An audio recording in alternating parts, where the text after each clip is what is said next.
So today we'll be talking about parapharyngeal abscess. So what do you mean by parapharyngeal abscess? Para means surrounding, pharyngeal spaces, surrounding the pharyngeal spaces there is particularly abscess. Okay. So what are the classical features of parapharyngeal abscess? First we'll talk accordingly in the slides, and then we will go on to the other slides. Okay. So parapharyngeal space is divided into two compartments by a styloid process. Okay, by a styloid process. So it's divided into a pre-styloid, and it's divided into a post-styloid process, post-styloid area. In the pre-styloid area, there is basically fat, because of which abscess are more common to this area. Whereas in the post-styloid area, there is basically it consists of your nerves and vessels, and any anatomy, any problem with the nerves and vessels is more common to the post styloid area. So you can see here in this particular diagram that in front of the styloid process you have this area, the inverted pyramid like area, right? So this is actually an area of a abscess, and behind the post styloid area you all have the vessels and nerves. Okay, so this illustrates, and you remember that the parapharyngeal space is a inverted cone shaped structure. The point over here, this is actually the hyoid bone. Okay, this is actually the hyoid bone towards your medial side. So this is your base of skull. This is the base of skull. Okay, base of skull. Over here you will have, this is your lateral aspect, this is your medial aspect. In the medial aspect you'll have buccopharyngeal fascia, whereas in the lateral aspect you'll have all the muscles of masticator, lateral pterygoid, medial pterygoid. Okay, you'll have masseter, you'll have parotid gland. Okay, so all these will be present on your lateral aspect. Okay, so any infection of the parapharyngeal abscess, so what are we going to see? So if it's a pre-styloid compartment, we will see an abscess, and usually in this area the torticollis is not that seen. It's not seen, it might be an absent case. Okay, torticollis is absent, but in the post styloid area torticollis will be present. Why? Because as you can see, the post styloid area, how close it is to the vertebra. Suppose this is the vertebra, right? So this post styloid area is very close to the vertebra, so it can present with torticollis. But whenever we talk about trismus is actually present in both the cases. Trismus is basically inability to open the mouth, right? Open the mouth. What is the etiology of parapharyngeal abscess? It might be because of secondary to retropharyngeal abscess. Some people having parapharyngeal abscess may present also with striata. Okay, so aerobic, anaerobic, mixed organisms all are responsible for parapharyngeal abscess. Basically, you should not miss Staphylococcus aureus, Streptococcus pneumoniae, Haemophilus influenza, Moraxella. You should not miss bacteroids. You should not miss fusobacterium. So these are the different organisms responsible for neck space infections, right?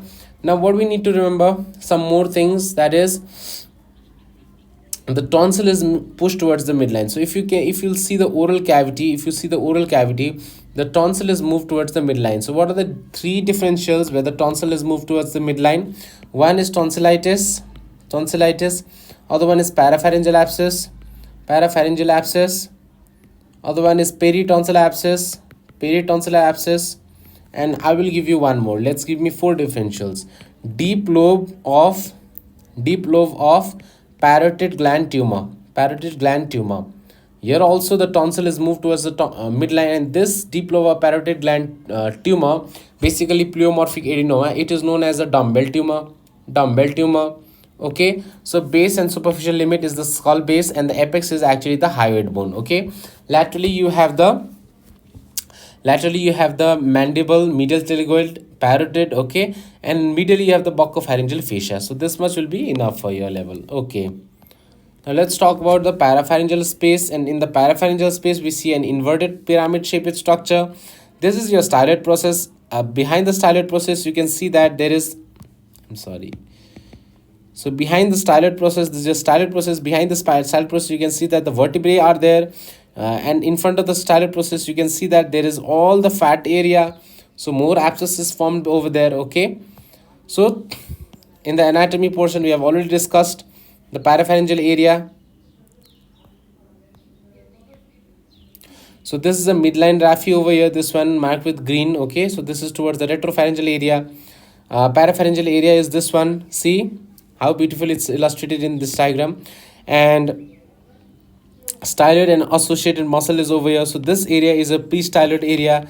This area, which consists of 9, 10, 11 cranial nerves along with internal carotid artery and jugular vein, is your post-styloid area. So pre-styloid and post-styloid. Post-styloid, internal carotid artery, internal jugular vein, cervical sympathetic chain, okay, and 9, 10, 11, 12 cranial nerves, okay. Lymph nodes will be there. In the pre-styloid area, you will have a deep lobe of parotid gland. Now, how can you understand from the pre-styloid? From the pre-styloid, the deep lobe of parotid gland. How can you remember? See here how beautifully it's illustrated. This diagram. Okay, and also remember when I told you about when I told you about when I told you about the four differentials of this one, I told you that the deep lobe of parotid gland tumor will also present as a midline swelling of the tonsil, isn't it? So the same thing from there also we understand that deep lobe of parotid is a component of your pre-styloid. Okay, there are lymph nodes. After all, lymph node will be present. Styloid process and its three muscles and two ligaments. Okay, styloid process and associated muscles and ligaments. Okay. Now etiology. Pharynx, acute tonsillitis, peritonsillar abscess. So of course tonsillitis, peritonsillar abscess can also land up into parapharyngeal abscess, or it can also be resulting from the retropharyngeal abscess. Okay, teeth infection, dental infection, poor oral hygiene, poor oral hygiene. Now you know from the air the complication of serious or chronic otitis media, that basal abscess, Luke's abscess, Sidley's abscess. So one basal abscess can also be one of the cause. Okay, spread from other neck infection, parotid, retropharyngeal, submandibular space infection, and penetrating neck injuries. Okay, penetrating neck injuries. I hope you will not forget pharyngeal area. You will not forget other space infection. You will not forget teeth infestations. Now the fever clinical feature will be, of course, fever will be there, sore throat, odynophagia, torticollis. Torticollis more common to the post-styloid area. Okay, so tonsil is moved towards the midline. There will be trismus, there will be neck swelling. Remember, in parapharyngeal abscess, since it's extending to the hyoid bone, you know that the hyoid bone is slightly towards the neck region. So in the hyoid bone, there will be, of course, neck swelling type of feature. Okay, neck swelling will be there. Posterior compartment involvement. Okay, medial bulge behind the posterior pillar of the tonsil, paralysis of the 9, 10, 11, 12 cranial nerves, and cervical sympathetic chain. So any patient with parapharyngeal abscess can actually present with Horner's syndrome also. They can also present with Horner's syndrome, isn't it? 9, 10, 11, 12 cranial nerves and cervical sympathetic chain. If it's gone, the patient may also present with Horner's syndrome. And if you talk about the muscles of the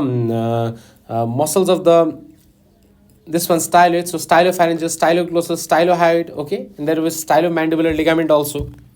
Do not miss that. Now how are you going to treat? Of course, first of all, I will give IV antibiotics. If it doesn't resolve, I will go for surgery. In the IV antibiotics, I can give ceftriaxone and metronidazole. Incision and drainage is done under general anesthesia. Remember, anesthesia is not needed in retropharyngeal abscess. Okay, retropharyngeal abscess, you'll just put the patient at the side of the table and then you'll just drain it. But in the case of parapharyngeal abscess, you need general anesthesia with endotracheal intubation. Horizontal incision is made 3 cm below the angle of mandible. Transoral drainage avoided to prevent injury to the carotid artery and the internal jugular vein. Tracheostomy for airway obstruction and trismus. Of course, we know that if you go for an intraoral approach, this area is so much near this area. So if in case you happen to damage and there will be massive bleeding in the OT, how are you able to control it? So what you will do is you will just give an incision 2 to 3 cm below the angle of mandible. So you can see over here, so below the angle of mandible, 2 to 3 cm below, and through cut. Okay, it's a unilateral condition, so unilateral cut, and you just drain it. Why 2 to 3 cm below is given? Because we don't want to damage the marginal mandibular nerve. We don't want to damage. That is why we give incision 2 to 3 cm below. Okay. So this completes our topic on parapharyngeal abscess. Now let's go to the peritonsillar abscess. So peritonsillar abscess will be continuing in the next video. Thank you.